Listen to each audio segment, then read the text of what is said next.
드디어 아브라함이 하나님이 약속하신 가나안 땅에 들어오게 되었습니다. 하지만 그 땅에는 이미 가나안의 사람들이 살고 있었기 때문에 사람들이 적게 살고 있는 그 남방으로 좀 더 내려가죠. 그래서 그 간 곳이 바로 이 네겝 지역입니다. 어찌되었든 하나님께서 약속하신 대로 그 말씀에 순종해서 그 약속의 땅에 들어왔으면 우리가 보통 그런 생각을 갖지 않겠습니까? 하나님 말씀대로 순종해서 왔으니 그 땅에서 하나님이 이제 잘 되는 일만 남았습니다. 이런 생각에 우리가 가지게 되죠. 그런데 그런 어떤 생각과는 다르게 더 어려운 현실을 마주하게 됩니다.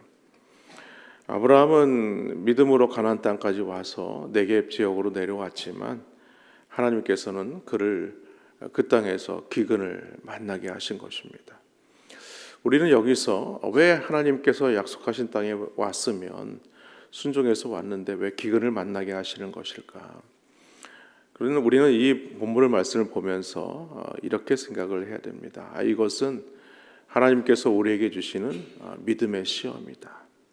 그 믿음의 시험을 우리가 어떻게 이겨내야 될 것인가 라는 것을 오늘 본문 말씀을 통해서 우리는 살펴봐야 하는 것이죠.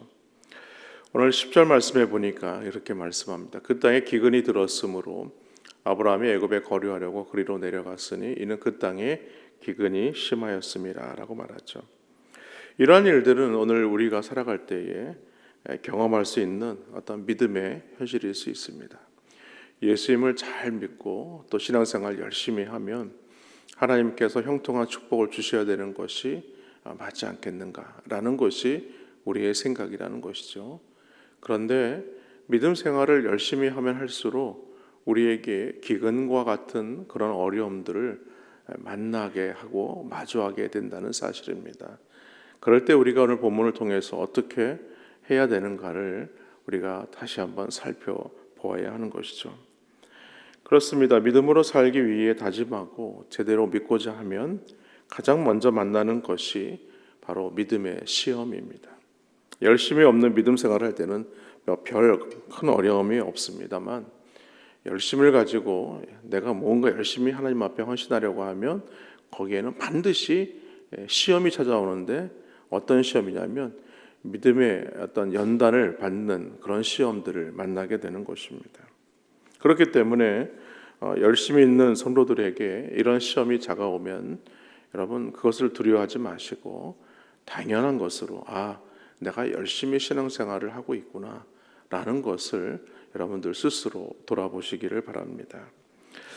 여러분 믿음으로 산다는 것은요, 여러분 우리가 무엇을 말하냐면 우리가 이제는 세상을 따라 살지 않겠다라는 다짐입니다. 그렇기 때문에 세상 가운데 우리가 살고 있지 않습니까? 당연히 그런 일들로 인해서 세상에 반대되는 불편함을 감수할 수밖에 없는 것입니다. 그래서 나타나는 것이 무엇이냐면 과연 내가 진정한 믿음을 가지고 있는지 아니면 이 믿음의 관문들을 잘 통과하고 있는지 우리가 이것을 살펴보아야 하는 것이죠.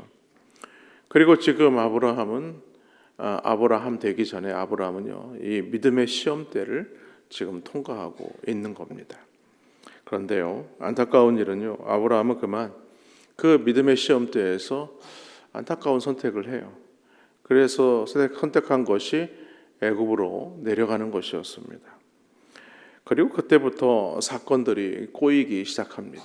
오늘 11절 말씀에 보니까 그가 애굽에 가까이 이르렀을 때에 그의 아내 사레에게 말하되 내가 알기에 그대는 아리따운 여인이라. 아브라함은 먹고 사는 문제로 오늘 가나안을 떠났지만 막상 애굽에 가까이 도착하게 되었을 때에 또 다른 걱정거리가 생기게 된 것입니다. 그러니까 살겠다고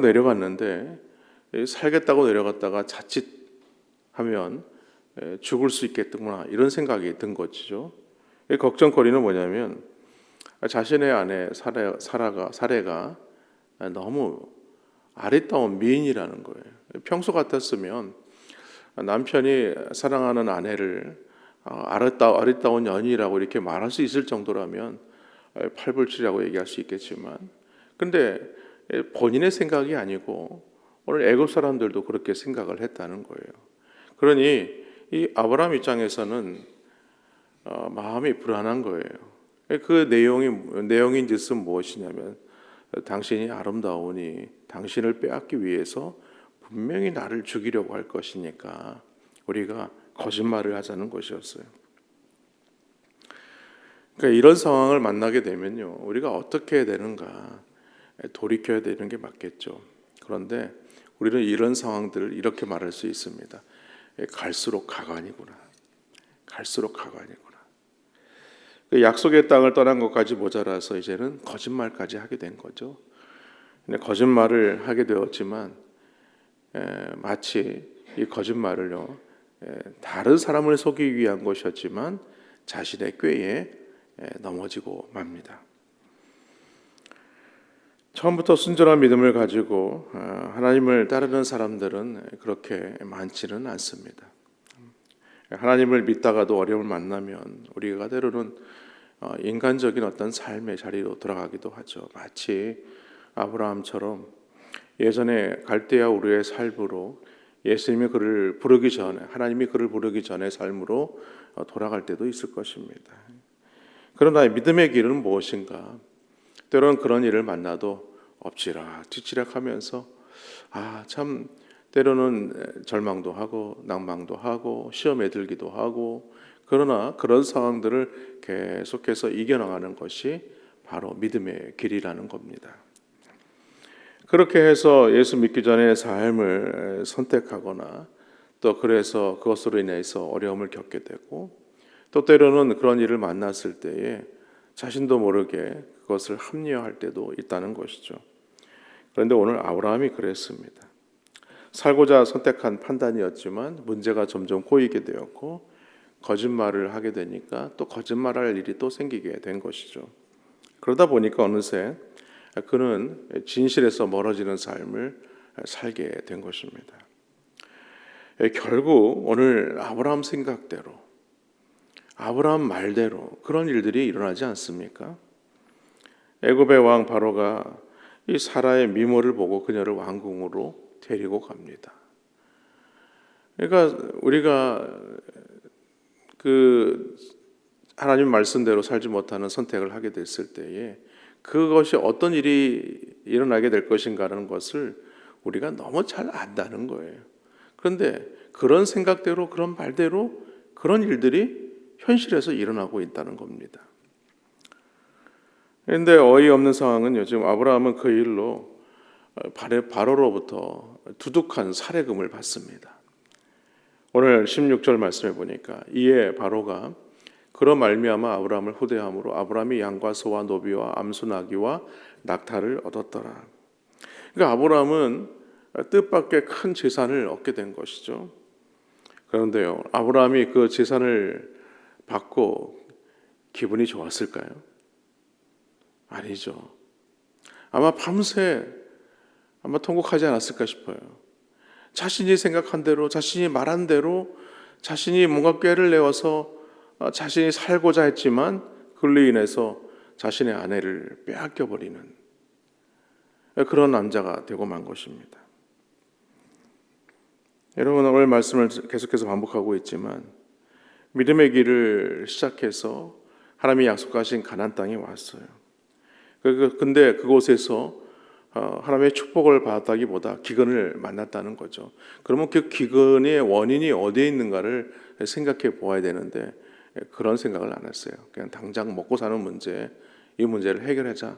그래서 내려간 곳이 바로 애굽 땅이죠. 그런데 그 땅에 내려갈 때에 자신의 생각대로 분명히 이런 일들이 일어나게 될 것이다 라고 본인이 말을 했어요. 근데 자신의 꾀에 자신이 넘어가게 된 것이죠. 사랑하는 아내를 애굽 왕 바로에게 빼앗기게 된 것입니다. 여러분, 우리가 이 믿음의 길이라는 것은요, 언제라도 이 시험을 만날 수 있다는 겁니다. 그때에 우리가 어떤 선택을 해야 되느냐? 믿음의 선택을 해야 된다는 거죠. 믿음의 선택지 앞에서 자신의 꾀를 의지하거나 자신의 생각을 주장하게 되면 우리는 더 큰 시험에 빠질 수밖에 없다라는 것이 오늘 본문의 요지입니다. 소나 양과 같은 물질을 얻을지는 모르겠지만 가장 중요한 것, 가장 소중한 것을 잃어버리게 되는 것입니다.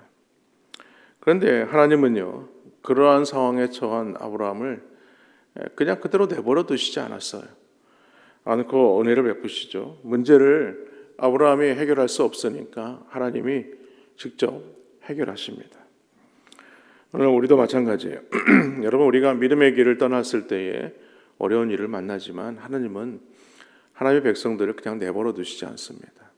하나님께서 그 문제를 해결하시기 위해서 직접 개입하시죠.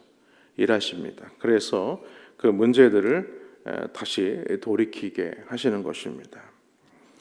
그리고 아브라함의 이 불신앙과 잘못된 선택으로 인해서 오늘 이 문제가 다른 사람에게 불똥이 튀게 되죠. 아브라함의 거짓말 때문에 누가 재앙을 겪습니까? 아브라함과 사라가 겪지 않고 애굽 왕 바로가 재앙을 겪게 됩니다. 이 말씀을 보면서 그런 생각을 해봐요. 하나님의 사람이 믿음대로 살지 않으면은 그 재앙이 믿지 않는 사람들에게 불똥이 튀기는, 보통 보면 믿음으로 살지 않는 사람이 받아야 될 재앙이지 않습니까? 그런데 그 재앙이 믿지 않는 다른 사람들에게 불똥이 튄다는 거예요. 이거는 무엇을 말하냐면 믿음의 권세가 얼마나 중요한가라는 것을 우리에게 말하고 있는 것이죠. 이 말씀을 생각해 보면서 그런 생각을 해봅니다. 오늘 이 땅의 교회의 역할이 무엇인가? 이 교회가 교회로서 제대로 그 역할을 감당하지 못하면 이 세상이 재앙을 당하는구나. 이 세상이 불똥이 터서 어려움을 당하게 되는구나. 그렇기 때문에 우리가 성도라면 이 땅을 살아갈 때에 하나님의 말씀 붙들고 정직하게 살아야 된다. 믿음대로 살아야 된다는 거예요. 그래야 이 세상이 재앙을 당하지 않아요. 또 한 가지는 바로가 지금 아브라함을 불러서 야단을 치게 되죠. 하나님이 개입하셨어요. 바로에게 재앙을 내리셨어요. 그러니 이것이 하나님이 내리신 것이라는 것을 알고 아브라함을 부르게 되고 결국에는 그가 거짓말했던 모든 것들이 다 낱낱이 드러나지 않습니까? 여러분, 교회가 믿음으로 살지 않으면요, 세상 사람들로부터 비난과 조롱을 받는 것입니다. 그러므로 오늘 우리가 믿음대로 살기로 결단했다면 우리는요, 그 믿음 가운데에서 그 선택지에 대해서 분명히 우리가 선택해야 될 부분이 무엇인가를 알아야 한다는 것이죠. 그리고 분명한 사실은 하나님은요, 그렇게 연약한 상황 가운데에서 우리를 그냥 내버려 두시지 않는다는 겁니다. 그렇게 그런 상황에 처하게 두시지 않는다는 거예요. 반드시 돌아올 기회를 만드신다는 겁니다. 그러나 우리가 어디까지 더 내려가야 됩니까? 더 내려가지 말아야죠. 문제가 계속 꼬이지 않도록 계속 거짓말을 하는 어떤 그런 상황에 처해서는 안 되는 것입니다. 멈춰야 될 때 멈춰야 되는 거죠. 그것이 바로 믿음으로 사는 자의 모습인 것입니다. 여러분, 우리가 오늘을 살아가면서 얼마나 많은 일들을 겪습니까? 그러면서 우리는 말합니다. 이것은 현실이야. 먹고 사는 문제야. 그러나 우리가 믿음으로 살아가는 성도로 부르심을 받았다면 우리가 이 현실의 문제 앞에서 우리는 분명히 저울질을 해야 됩니다. 어느 것이 더 옳은 것이고 믿음으로 살아가는 것이 무엇인가? 그것을 우리가 선택해야 된다는 것이죠.